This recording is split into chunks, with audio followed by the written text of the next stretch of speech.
Hey guys, Dan here with Battlefield Curator. What are 3 things that will make you a better military surplus collector? When you go to some of the big box stores like Cabela's or go to some of these gun shows and you look at all the outrageous prices that you see, you might say, yeah, they just want too much out of my price range, and then you'll give up being a collector. Well, don't give up being a collector, because if you do some of these things here, I think that you can be better than a lot of other collectors out there that aren't putting in the time and effort. All right, so number 1 on my list is you gotta read books. Yeah, my son likes to say, but Dad, books are boring. And I'm like, look son, books have so much knowledge in them. You can go on YouTube, you can watch a lot of YouTube videos, but when it comes down to it, you're gonna be scouring the internet for a lot of videos just to pretty much compile what's held in one book. You see a lot of books out there about these military weapons. They already did the work for you. They did the research. Some of these books out there, guys, are like super thick, and you could just read through what you want to read through and scour through, use the index. Yeah, you're going to be doing a lot of reading, but the information's right there. It might not be as entertaining, but there are some pretty pictures. I really like this Carcano book. It is such an amazing and well-written book. It's also got those pretty pictures, and they're in color, and they're nice, and it's like they're HD. Now, apart from actually reading about the weapons themselves or the items or the relics themselves, you can also dive into books that talk about specific soldiers, like Company H, that was about a Civil War Confederate soldier that dealt with some of these weapons. So you'll get like first-hand knowledge of soldiers that use these weapons. This soldier in this book, Company H, at one point in time, he used a Whitlock rifle, which is a very rare British-designed sniper rifle that was sold to the Confederacy. And even then, you could read some of the fictional books out there that revolve around military conflicts. Tom Clancy books, this book here by Eric Nason, In the Presence of Wolves. I mean, it's like you're reading a book kind of similar to if you were to watch a movie like Saving Private Ryan. It's a bunch of fictional characters that have a storyline based around a historical event. And even when you read these books, you will pick up on certain tactics, certain survival techniques, certain ways that they would use the weapons. Essentially, you can gain a lot of knowledge even from reading just a fictional military book. Personally, I read about 5 to 10 books a year, and I'd say about half of those are military-related books. So what are you waiting for? Get into the books. All right, let's take a little intermission to pulverize that like button and subscribe for the algorithms. Also check out my t-shirts, link in the description. I got a hoodie on there right now. It's got a hunter camo. Go check it out. Wear some of the Battlefield Curator merch and rock with Battlefield Curator wherever you go. All right, number 2 thing you should really understand if you're gonna be a military surplus collector that will set you apart from other collectors out there is finances.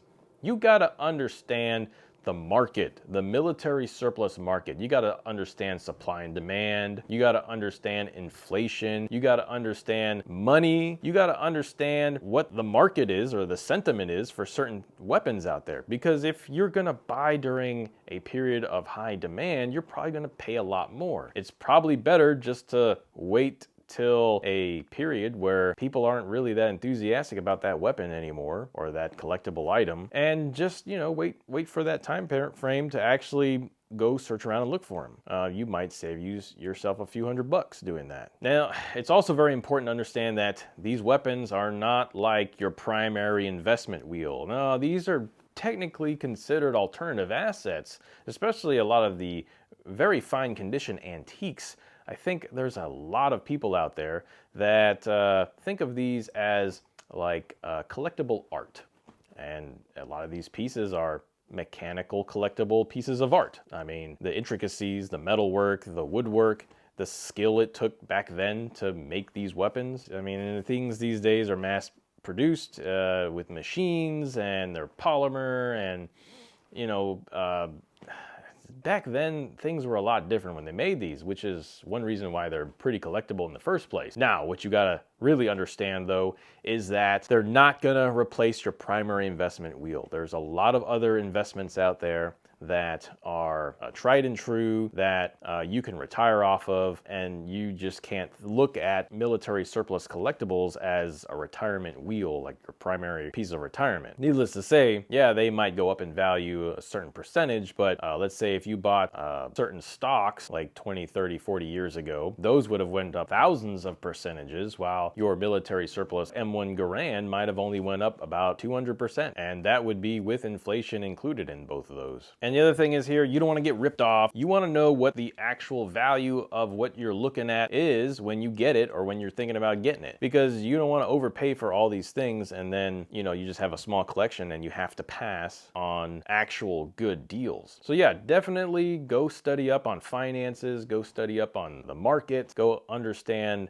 investment strategies and investments, so that way this will make you a better military surplus collector. All right, number 3 here that will set you apart from other collectors out there is emotions. Don't get wrapped up in your emotions. Don't make illogical, emotional-based decisions just because you see something that's cool. You haven't done any research on it. You haven't done probably a lot of the work on it. You might have seen a video, played with it in a video game, used it in a video game, but it might be overpriced. It might have mechanical issues. It might have a bad bore. It might have been rechambered for another caliber. You don't know. You have to make a logical decision when you look at purchasing these things. You have to actually do some research and actually figure out what it is you're getting. Because if you get ripped off and now you're stuck with it and it had mechanical issues, well, sorry to say, you know, you're gonna have to suck it up and move on from that. Or just put a lot more money into it to get it fixed, maybe get it refurbished. So yeah, and a lot of times what happens is you get into this like emotional state of mind where you're like, oh, I really want that. And the logic is like right in front of you, like, hey, maybe you should do some research, and your mind is telling you, I should just buy it because that's what I want. Don't make a bad decision. Understand how emotions play in the buyer sentiment and the seller sentiment. Maybe the seller is just, you know, he's just trying to get rid of it because he knows it's got a problem. Maybe the seller is telling you a story that this rifle was used by so-and-so in this war, but there's nothing to back it up. You know, there's no letter, there's nothing.